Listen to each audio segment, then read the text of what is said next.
Administrative Decisions from the USPTO for the Intellectual Property Research course at Boston College Law School.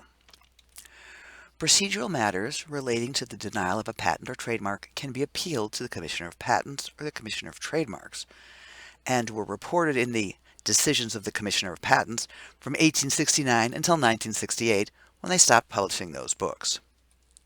Decisions in those books are available to us in Hein Online in the Intellectual Property Law Collection. Select Federal Agency Decisions and scroll down.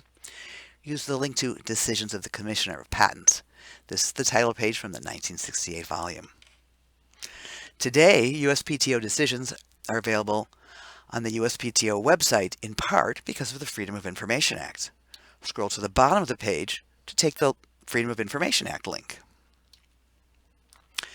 The Freedom of Information Act provides links to legal decisions, including the administrative decisions of the USPTO. Let's start with the Commissioner of Patents decisions. Final decisions from the Commissioner for Patents are organized by topic, linking to the decisions on the subject patent term extension or adjustments under 35 U.S.C. 154. We see these decisions are in patent number order. Let's look at the decision from March 1st, 2019. It looks like a letter. The body of the letter is divided into background, calculations, and a conclusion. It was signed by an attorney from the Deputy Commissioner's office. Moving from patents to trademarks, we see that decisions on trademark petitions to Director since July 2023 are in a searchable database. Older decisions are available chronologically by month. These decisions are not precedential. You can run a word search and filter by a number of factors. To see a decision, use the link in the Document Types column. This takes you to the Trademark Status and Document Retrieval database, where you'll be able to link to the decision. A decision can be viewed as a PDF or viewed in the TSDR case viewer.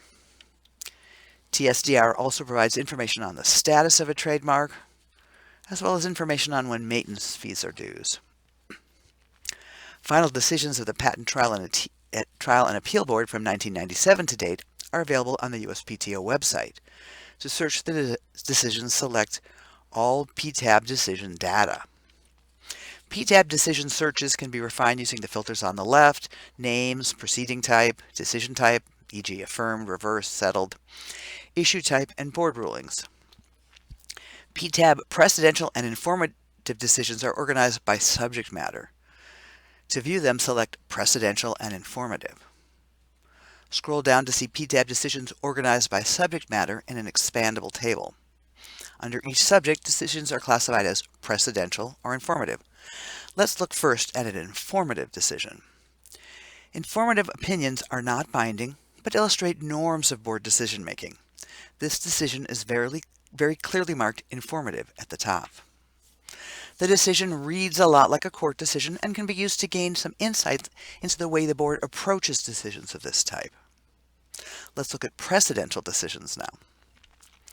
The purpose of a precedential opinion is to create a consistent line of authority as to a holding that is to be followed in future board decisions. Opinions designated as precedential are binding on the PTAB. This notice appears on the first page of the PDF of this decision. The second page of this 2013 decision is a cover letter stating to whom this decision was sent and when. And the third page is the beginning of the decision itself, starting with the statement that this is a precedential decision. This decision on appeal looks quite a bit like any reported decision from an appeals court. Some are short, some are long. The names of the administrative patent judges appear at the beginning of the decision. Final decisions of the Trademark Trial and Appeal Board are also available in a searchable database accessible from the FOIA page. The sortable columns also represent the facets or searchable fields of the database. Click on a preceding appeal number to download the decision in PDF. Again, only those decisions labeled as precedential are binding on the agency. The TTAB can only determine the right to register, not the right to use. The TTAB is also responsible for cancellation proceedings against registered marks and concurrent proceeding usage.